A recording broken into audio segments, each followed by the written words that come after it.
ठीक है sir. Good morning everyone.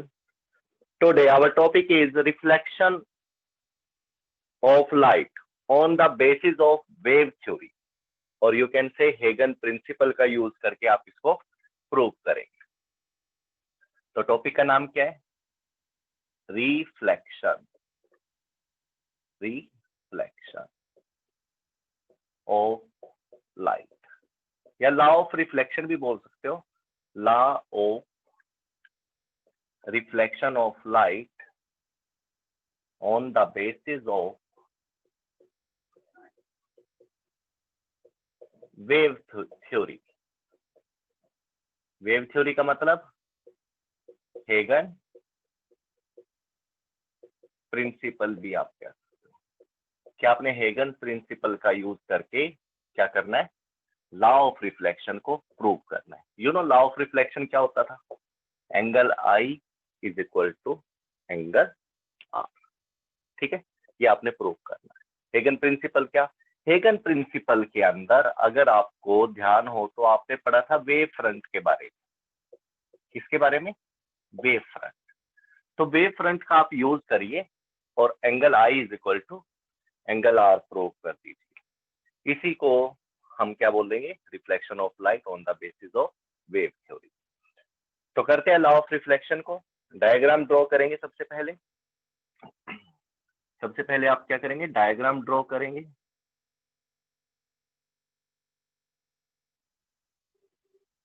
एक प्लेन मिरर बनाइए।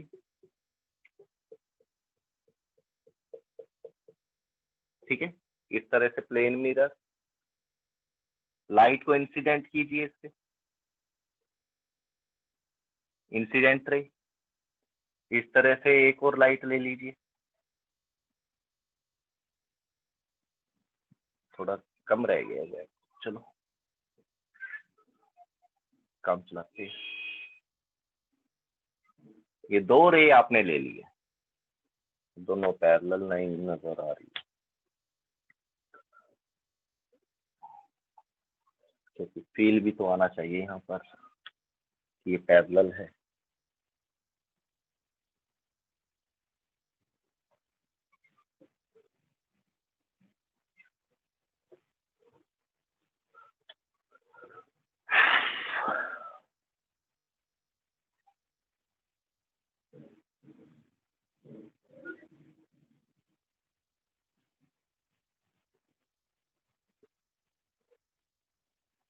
इस तरह से ये दो लाइट ले लिया आपने।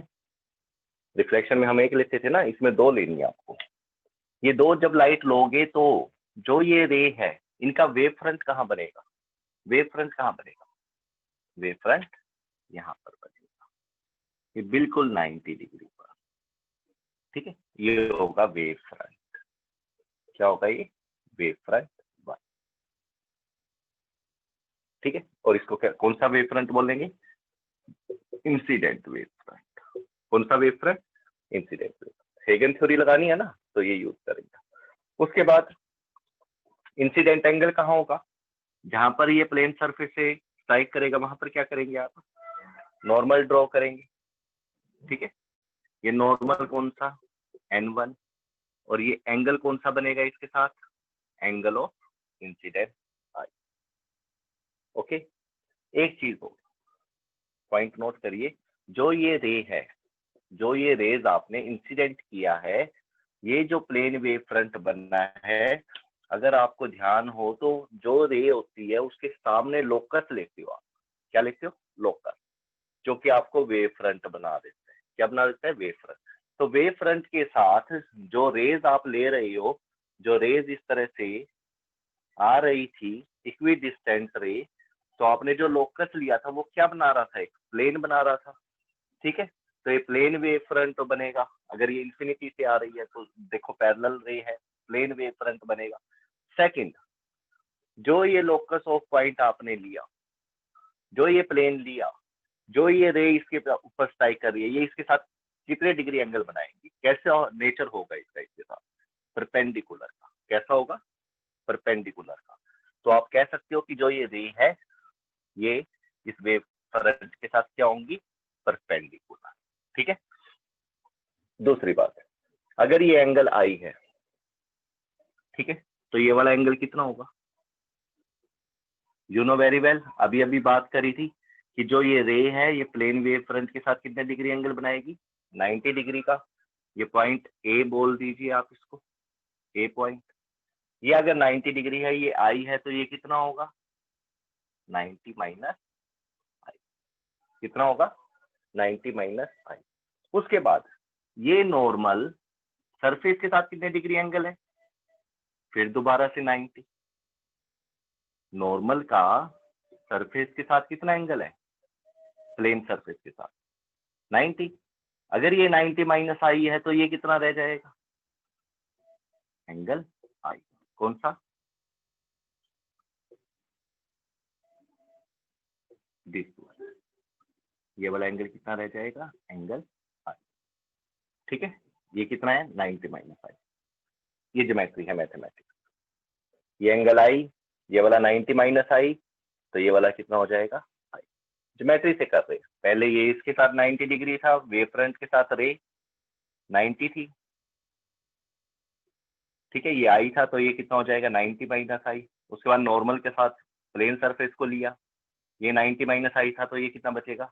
आई।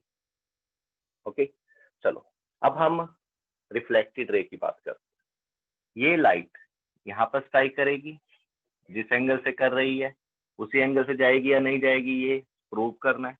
चलो ये हम उसी एंगल से लेकर चलेंगे।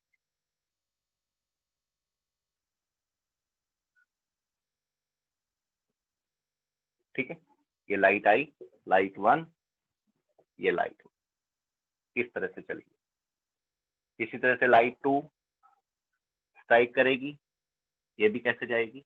इस तरह। ओके, तो इसका भी वेव फ्रंट बनेगा, इसका भी क्या बनेगा? Wave front. कहाँ बनेगा? ये रहा wave front,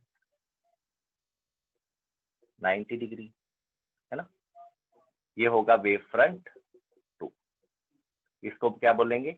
reflected wave front. ये रिफ्लेक्टेड वेव फ्रंट। हेगन प्रिंसिपल लगाना है ना, तो आपने क्या करा? दो वेव फ्रंट ले लिए, वेव फ्रंट के हिसाब से आपने एंगल लिया। अब वेव फ्रंट का सरफेस के साथ एंगल कितना बन चुका है? You can see here, wave का सरफेस के वेव फ्रंट वन का प्लेन सरफेस के साथ एंगल कितना बन चुका है? एंगल आई। अब वेव फ्रंट टू की बात करते हैं। वेव फ्रंट टू, उससे पहले ये रिफ्लेक्टेड रे है, रिफ्लेक्टेड रे टू नॉर्मल बनाइए, normal and two. Reflected ray normal के साथ कितना एंगल बनाएगी? Angle R, angle R. ये एंगल आर होगा, तो ये कितना था? 90। वेव फ्रंट के साथ ये टू, रे टू 90 डिग्री एंगल, तो ये कितना होगा? 90 माइनस आर। अगर ये 90 माइनस आर होगा, तो ये वाला पूरा एंगल कितना था नॉर्मल के साथ सरफेस का? 90। तो ये वेव फ्रंट के साथ कितना बचेगा? यहाँ पर कितना बचेगा? ये पूरा 90 था, तो 90 माइनस आर कैंसिल हो गया, तो ये कितना बचेगा? Angle R. ठीक है, ये ए पॉइंट नाम दे दिया, इसको ए डैश दे दीजिए, और इसको बी नाम दे दीजिए। ये बी वेव फ्रंट हो गया, और ये ए डैश बी डैश। ठीक है, कोई डाउट? ये वाला एंगल कितना है वेव फ्रंट के साथ रे का? 90। इधर भी 90, इधर भी 90। करें अब इसको, ये ज्योमेट्री समझ में आ गई है सारी? चलो अब प्रूव करना बिल्कुल आसान हो जाएगा।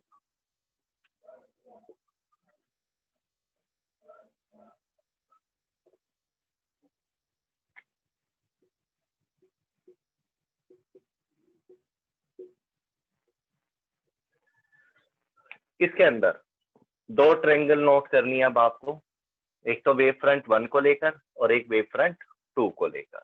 ठीक है, एक इंसिडेंट और एक रिफ्लेक्शन को लेकर। तो करें, triangle A B A dash, A B A dash and A B A dash and दूसरी ट्रायंगल क्या है, A B dash A dash. ये दो ट्रायंगल देख रहे हो आप, इन दोनों में सिमेट्री देखिए अब क्या होगी। एंगल बी कितना है, 90 डिग्री।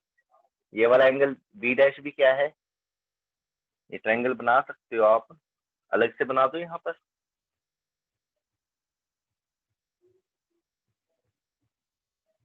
ये हो गया बी, ये हो गया ए और ये हो गया ए डैश।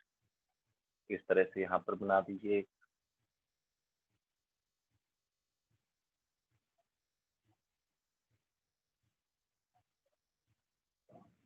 ये हो गया बी डैश,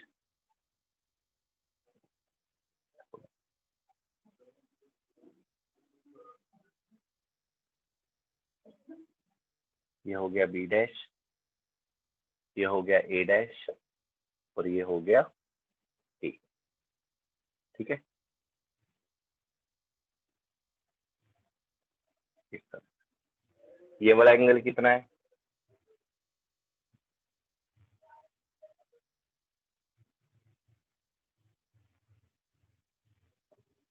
ये वाला एंगल कितना है, 90 डिग्री। ये वाला एंगल भी कितना है, 90 डिग्री। दिख रहे हैं दोनों में डायग्राम में, this is B dash. B और बी डैश कितने हैं, 90 डिग्री। उसके बाद A dash, this is A dash, this is A dash. ये कैसी हो गई, कॉमन। ए डैश साइड क्या हो गई है, कॉमन। उसके बाद एक चीज देखिए यहाँ पर, जो ये लाइट है बी से ए डैश तक जा रही है, बी टू ए डैश। उसी टाइम में जो लाइट है वो ए से बी डैश तक जा रही है, ए टू बी डैश। दोनों में से ज्यादा डिस्टेंस ट्रेवल कौन करेगा, ये देखिए इंसिडेंट रे थी, वेव फ्रंट बनाया, वेव फ्रंट से क्या होता है, वेवलेट्स निकलती है, ठीक है, डिस्टर्बेंस होती है, ठीक है। इस तरह से क्या चलेंगी, ये वेवलेट्स चलेंगी बी से कहां तक, ए डैश तक। स्पीड कितनी है, वेलोसिटी ऑफ लाइट कितनी है, सी है, सपोज ये वैक्यूम में चल रही है। टाइम कितना है, टी। वेलोसिटी इनटू टाइम क्या होता है, डिस्टेंस। तो बी ए डैश की वैल्यू क्या आ गई, बी ए डैश की वैल्यू क्या आ गई, C into T, velocity into time. इसी तरह से ए से बी डैश, फिर दोबारा से वैक्यूम है क्योंकि रिफ्लेक्शन में मीडियम चेंज नहीं होता। दोबारा से वेलोसिटी कितनी है, सी। टाइम कितना, फिर टी टाइम में कहां तक जाएगी वो, ए से बी डैश, ए से बी डैश। तो ए से बी डैश भी क्या हो गया, सी इंटू टी। तो कहने का मतलब क्या है, बी ए डैश और ए बी डैश दोनों क्या होंगे, B A dash is equal to A B dash. ये इन ट्रायंगल्स की क्या है, सिमिलैरिटीज है, जिसकी वजह से अगर ये एंगल कॉमन साइड ये सब इक्वल हो जाते हैं तो अकॉर्डिंग टू रूल, ठीक है, होते हैं ना कुछ रूल मैथमेटिक्स में, ज्योमेट्री में, तो कैसी ट्रायंगल्स होंगी, ये कॉन्कूरेंट। कैसी ट्रायंगल होंगी, कॉन्कूरेंट, ठीक है। तो कॉन्कूरेंट ट्रायंगल होगी तो एंगल ए बताइए, एंगल ए कितना ले रखा था, दिस इज वेव फ्रंट, ये क्या था आपका, वेव फ्रंट 1, वेव फ्रंट 1। और ये क्या है आपका, प्लेन सरफेस। प्लेन सरफेस के साथ एंगल कितना था, angle I. This is wave front 2, this is plane surface, इनके बीच में एंगल कितना है, आर। अगर ये कॉन्ग्रुएंट ट्रायंगल है तो क्या होगा, हमने कुछ गलत ले लिया, यहाँ पे ए डैश लेना था और यहाँ पर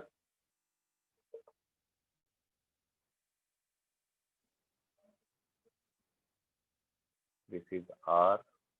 यहाँ पे थोड़ा सा गलत ले गए हम, A B A dash B dash A dash A, ठीक है। तो ये वाला एंगल कितना था हमारा, ये एंगल आर, ठीक है। तो ये angle I is equal to क्या हो जाएगा, यहाँ से angle A is equal to किसके हो जाएगा, एंगल ए डैश के, अगर ये कॉन्ग्रुएंट है, ठीक है। तो angle I is equal to क्या आ जाएगा, एंगल। तो this prove law of reflection on the basis of wave theory, और यू कैन से हेगन प्रिंसिपल, ठीक है। आया ये समझ में, ये दोनों ट्रायंगल्स लेनी आई, इसमें कॉन्ग्रुएंट प्रूव करिए, इसको कॉन्ग्रुएंट प्रूव करोगे तो this angle is equal to this angle automatic prove हो जाए, ओके। वेव फ्रंट लेने आए, ठीक।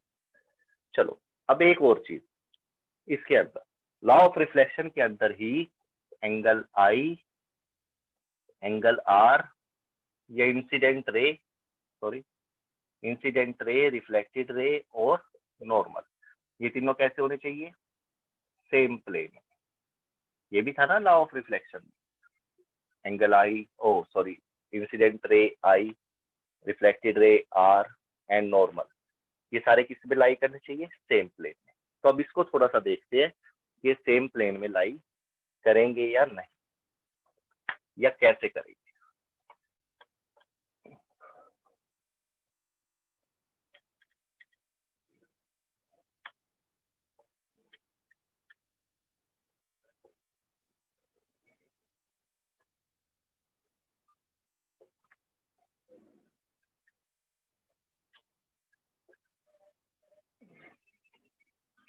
जो ना ये एक सरफेस लिया था आपने, प्लेन सरफेस लिया था, उसके बाद ये प्लेन सरफेस इस वक्त बोर्ड के हिसाब से कैसे लिया गया है, इन दिस वे, ये प्लेन सरफेस मिरर, और इसके ऊपर आपने रे को क्या कर दिया, इंसिडेंट, क्या कर दिया, इंसिडेंट। ये देखिए ये रे इंसिडेंट हो गई, समझ ना इसी चीज को, इसमें थोड़ा ज्यादा हो गया ना ये कॉम्प्लिकेटेड, तो यहाँ पर बना रही है। तो जो ये रे आ रही है,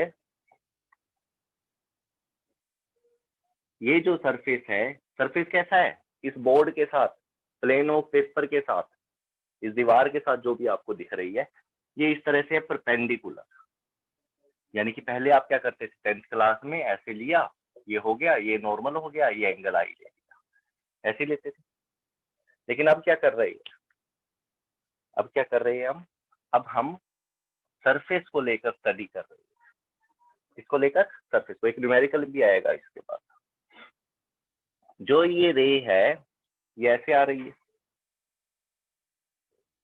इस सरफेस पे ऐसे स्ट्राइक कर रही है, सरफेस बोर्ड के साथ कैसा है, परपेंडिकुलर। ये रे जो आई है इसका वेव फ्रंट कैसा बनेगा, वेव फ्रंट कैसा बनेगा, ये वेव फ्रंट के कैसे होंगी, परपेंडिकुलर होंगी। तो वेव फ्रंट के साथ इंसिडेंट कैसी होंगी, perpendicular to wave front. I wave front के क्या होगा, परपेंडिकुलर। वेव फ्रंट कैसे होगा इसका, ये देखिए, ये सरफेस, ये सारी रेज आ रही हैं इस तरह से, तो यहाँ पर भी लोकस लेंगे आप, तो लोकस कैसे होगा उसका, लोकस कैसे होगा, इस तरह से।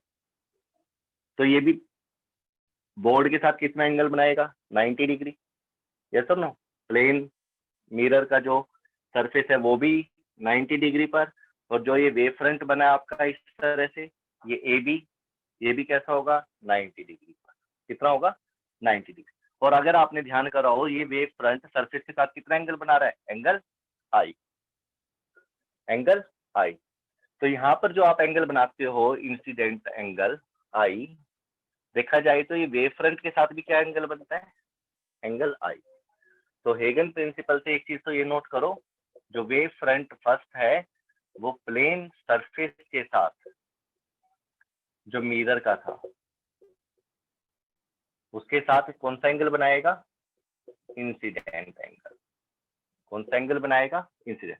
इसी तरह से जो वेव फ्रंट 2 होगा वो भी प्लेन सरफेस के साथ क्या बनाएगा, प्लेन सरफेस जो कि मिरर है, उसके साथ कौन सा बनाएगा, रिफ्लेक्टेड एंगल। इसके ऊपर क्वेश्चन आएगा, अभी क्वेश्चन आएगा इसके ऊपर। वेव फ्रंट 1, वेव फ्रंट 1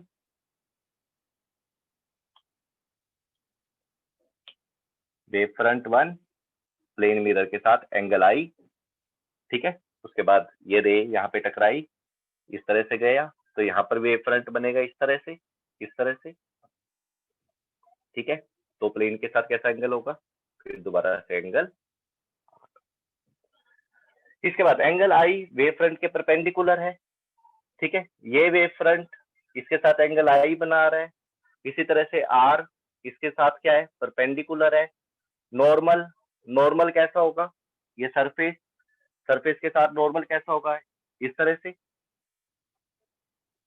तीनों को देखिए, अब जो ये रे आई थी ऐसे, बोर्ड को देखिए, बोर्ड एक प्लेन है जिसके साथ सरफेस कैसा है, परपेंडिकुलर। सरफेस कैसा है, परपेंडिकुलर। ये जो रे आई है ये कौन से प्लेन में है, बोर्ड वाले प्लेन में है।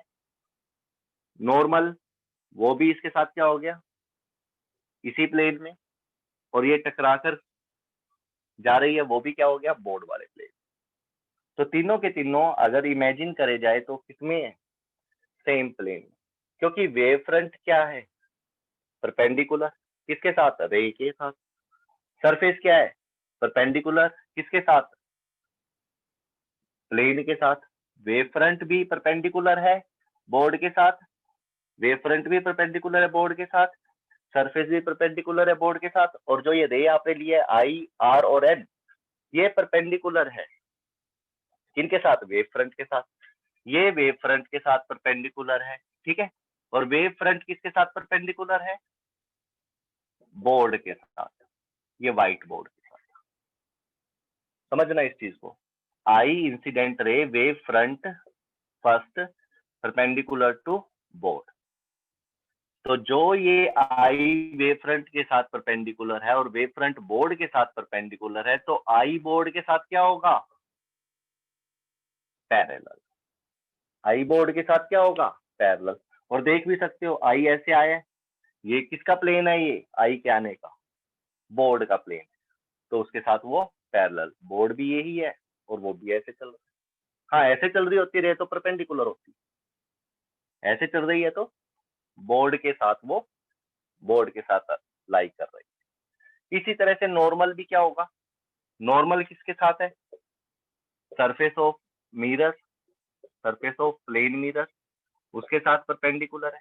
लेकिन सरफेस ऑफ प्लेन मिरर किसके साथ परपेंडिकुलर है, बोर्ड के साथ परपेंडिकुलर है। तो नॉर्मल बोर्ड के साथ कैसा होगा, पैरेलल। तो ये भी बोर्ड के साथ पैरेलल हो गया, आई भी बोर्ड के साथ पैरेलल हो गया। आर, आर वेव फ्रंट 2 के साथ परपेंडिकुलर है। आर किसके साथ परपेंडिकुलर है, वेव फ्रंट 2। और वेव फ्रंट 2 किसके साथ परपेंडिकुलर है, बोर्ड के साथ, या प्लेन ऑफ पेपर कह सकते हो आप, जिस कॉपी पे आप बनाओगी। तो अगर आर वेव फ्रंट 2 के परपेंडिकुलर है और वेव फ्रंट 2 बोर्ड के परपेंडिकुलर है, तो आर बोर्ड के क्या हो जाएगा, पैरेलल। और ये आप फील कर सकते हो क्योंकि आर ऐसे जाएगा, ये भी क्या है, ये बोर्ड वाला प्लेन है, अगर इस तरह से चलता है, ये सब। तो आई, आर और एन, ये एंगल लगा रहा हूं मैं बार बार, सिर्फ आई, आर और एन लगाना है without angle. I, N and R, ये तीनों के तीनों पैरेलल हो जाएंगे। क्या हो जाएंगे, पैरेलल टू बोर्ड। अगर ये तीनों बोर्ड के पैरेलल हो जाएंगे तो इसका मतलब क्या है, I, R and N are in same plane, are in same plane, ये एक ही प्लेन में लाई करें। आई होप आपको ये समझ में आया होगा, क्लियर है। चलो एक क्वेश्चन करते हैं इसके ऊपर।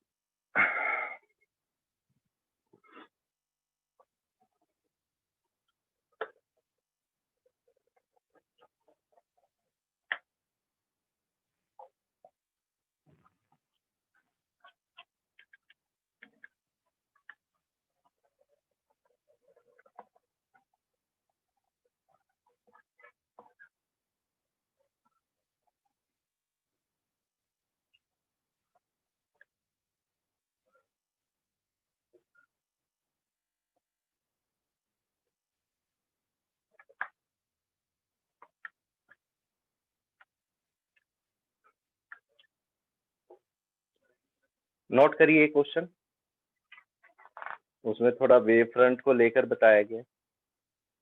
अ plane wave front is incident on a plane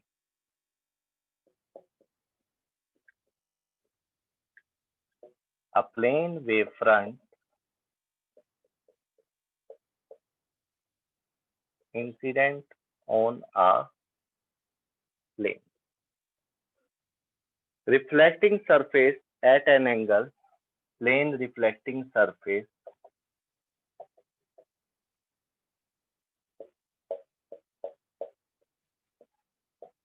at an angle 30 degrees. What angle will the reflected ray? What angle will the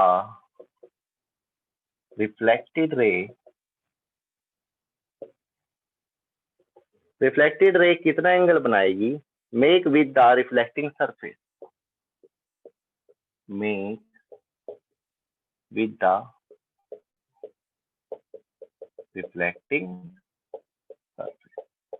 reflecting surface के साथ. This is question. A plane wave front. कैसा wave front है?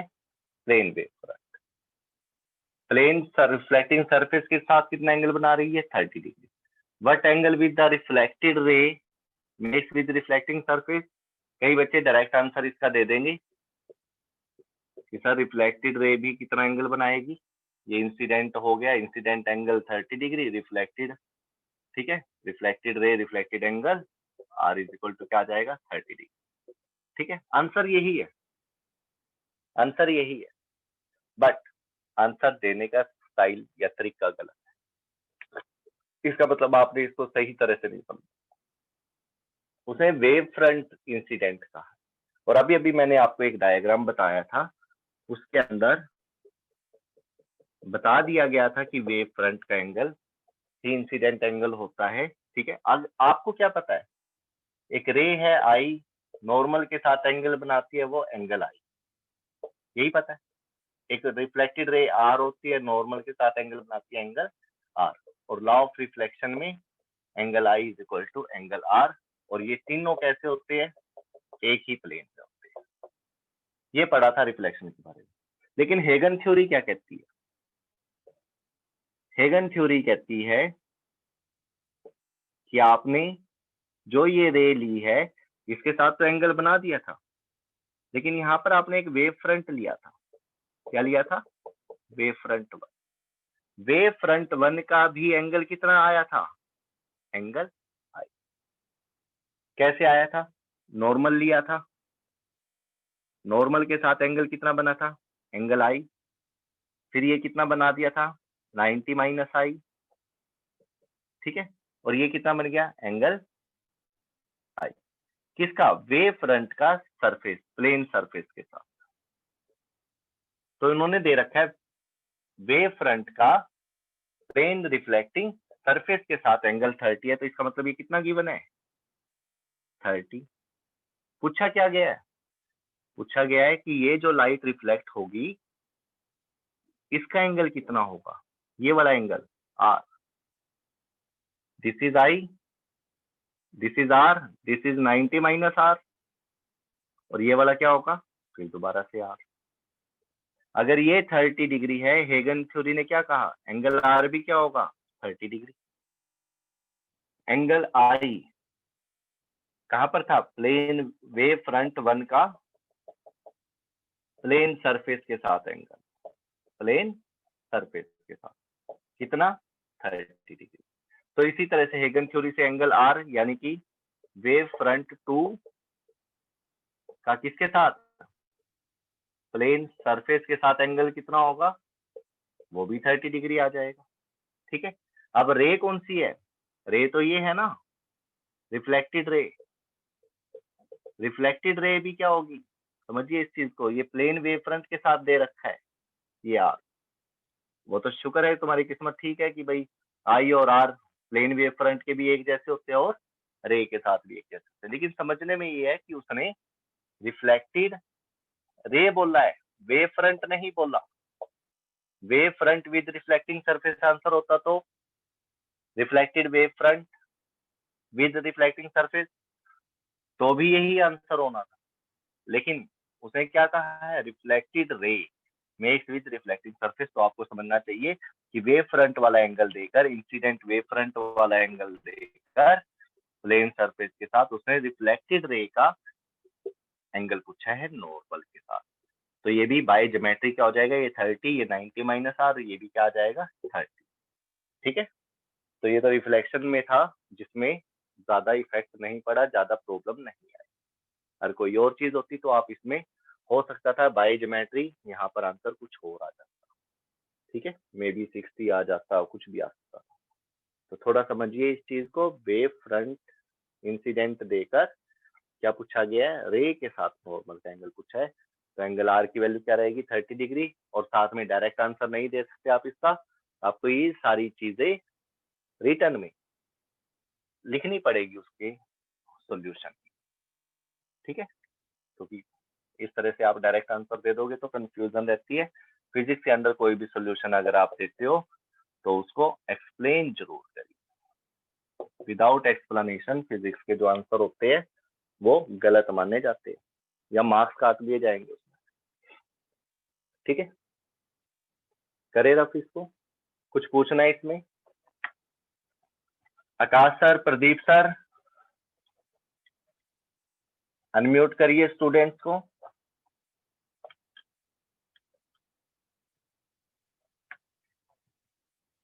M I audible sir?